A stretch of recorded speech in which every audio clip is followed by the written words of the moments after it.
Hello everyone and welcome to another Mr. Fister video. Alright, now in this video that I'm going to be doing here, basically I'd started a character on one of my other PlayStations just to kind of give people hints and tips on what to do when you first hit the Red Dead Online world.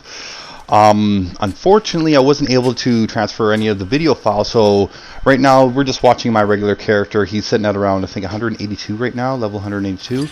But we'll just go through a couple of the basics that I had to do when I was starting out with my new character.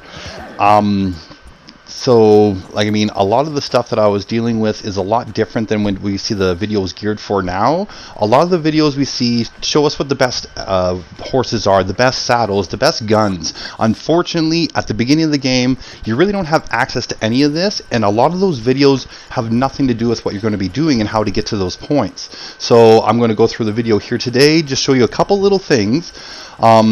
In this video, there will be future videos going over a couple other things. But like one of the first things that we're going to see here, we're in Blackwater. On my way out of town, you're going to start noticing that all these towns actually have at least one spot where you can go up to a stew pot and get free food. At the beginning of the game, you know, you might not have the big game meat, you might not have the herbs to make like the gold core meals that you can make. So as we see here, just on the way outside of town of Blackwater, there's this little camp here. There's a stew pot. You just walk right up, grab a bowl of stew, and you're going to fill up your cores. And this is really important to make sure that your cores and all like your health, your stamina, and your deadeye, all your levels are up before you start going out and doing stuff, just to give you, you know, the best advantage. You don't ever want to kind of be behind the ball when you're starting out, and this is one of the best things to do, is always ensuring that your cores are good. Another thing you'll notice that I'm doing here is running around and just grabbing anything I can see. Using deadeye is very important when you're going to look for different items, whether it be like the collectibles for Madame Nazar, or even just filling up your satchel with you know, corn, gin, premium cigarettes, like any of these items that you're going to want to have readily available. At the beginning of the game, a lot of this stuff is really expensive, and because money is such an issue, you know, going out and being able to find it and save yourself all that money is really, really helpful. And what we're going to see here is, okay, so I do know some of the rotations of how these collectibles come around, and I know, like, even in my new character, I don't have the metal detector like we're seeing here, where I'm going to find this thing. And if you watch the beginning, you're going to notice there is the one nest and the tarot card. Now, if both of those things are there, this thing is always here on that same day. So, I mean, that's a little bit getting ahead of, like, the day one kind of stuff, because not anyone's going to have, you know, the metal detector on day one.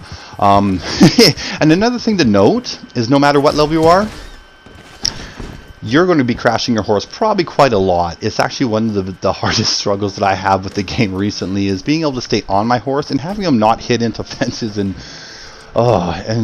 trees and such.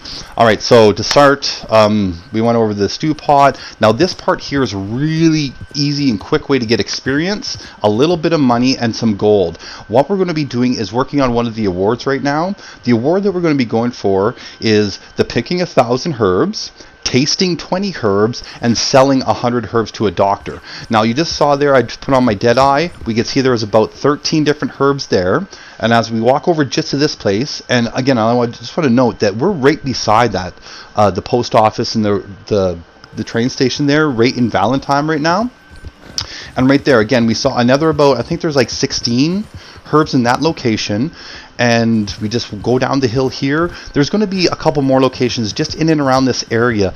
And if done right, in a matter of like 2 to 5 minutes, you should be able to stock up fairly easy with about 50, 60 herbs. And right in Valentine's there is a doctor. You can go take him in.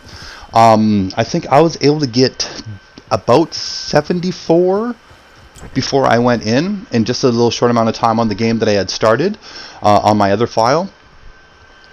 And it only took me, I think, maybe 5 or 10 minutes, and I was able to actually get to the buckle award on the selling to the doctor. And right after you sell anything to the doctor or complete any of the awards, always go back into your awards menu and reset that award. It gives you the opportunity to go and get more experience out of it.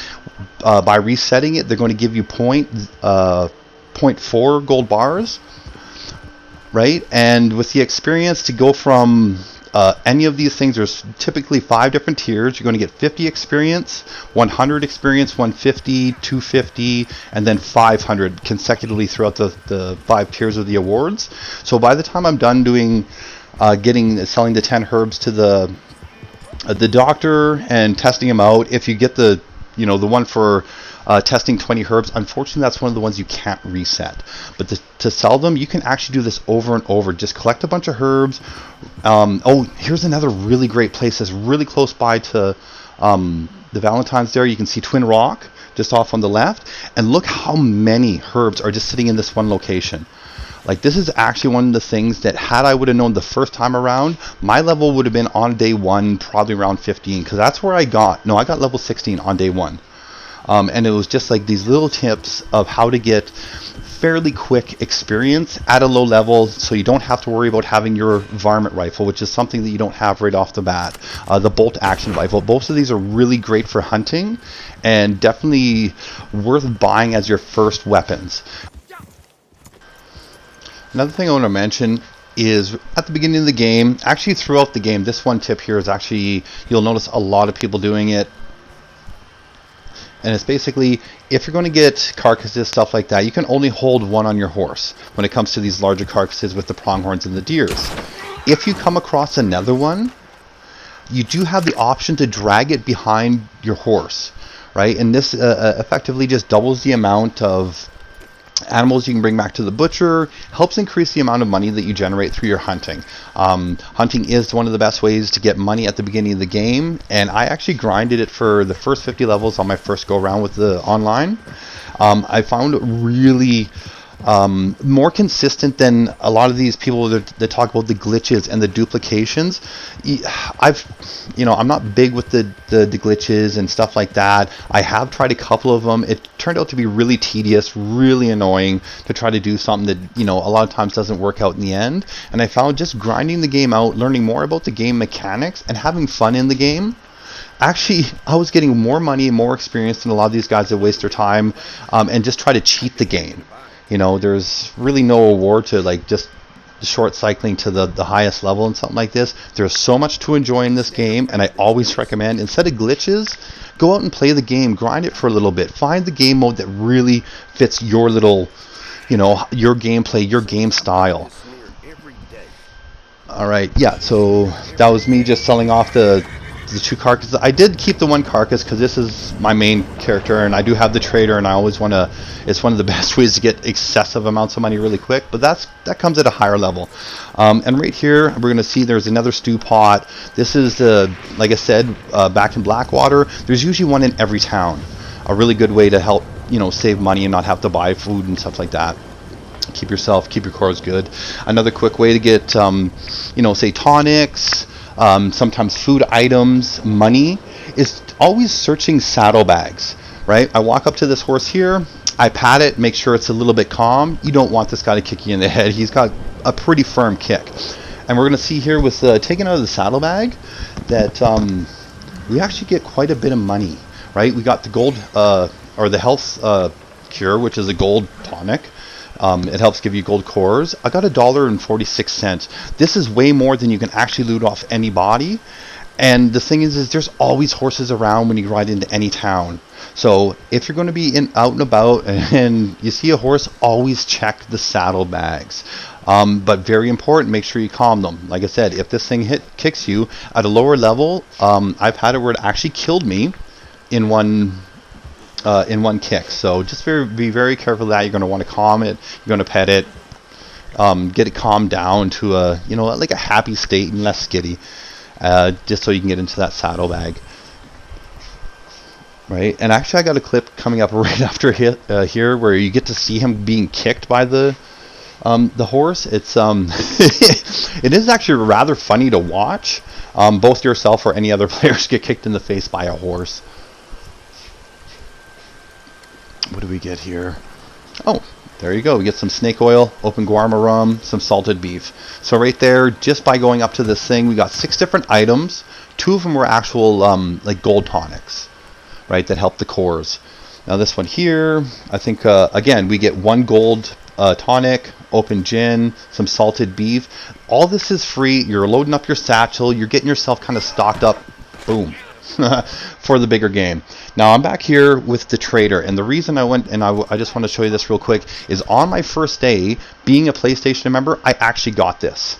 Right? And what we're going to see here, and I don't know if you noticed it, when I sold him that deer, when you look at the XP that shows up on the side, you're going to get 5 XP for every item. And it doesn't matter if it's a feather, if it's you know, like the deer carcass that I just put in.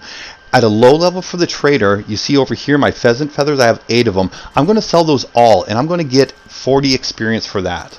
Now if you have the gold pass with your for that the Wheeler and Ross battle pass, you're going to get an extra 25%. So every time you do that, you get 6 experience for every item. As a low level trader, one of the best ways to generate experience to get up to that level 5 mark of your trader role is going in and selling just like feathers and stuff like that. So plucking the birds before you bring them in, because every bird, if it's killed with if it's a good quality bird killed with a varmint rifle, you're going to get the 3 flight feathers, the 3 bird feathers, and the meat, which is you're going to sell to the butcher anyway. And so just with that, with 1 bird, you're actually going to get 30 experience. You go out and you get 4 birds. Each one of those, you're going to have 10 of each of the flight feathers in his specific type of bird feather, and that's going to generate a lot of experience, small, like little small increments at a time. And another quick tip just before I end this video here is what I'm doing here is I'm actually at my camp, and you can do this anywhere. Pull out your little catalog and order if you have any money right here. Obviously, this is my main character. He does have quite a bit of money right now. Well, not really compared to some of my friends, but I usually keep my money pretty low because I'm always buying stuff. So what I'm doing is I'm just getting as much ammo as I can humanly possibly get. We see here right now I'm working on the shotgun. And with any of your mail order ammo and stuff like that, you can hold up to 999 of these ammo. How you get them is going to the post office or going to your camp. Alright, I'm going to just leave it at this. I'm going to be starting another video and posting it tomorrow. Keep it live right here. Mr. Fister, join me again next time. Thank you.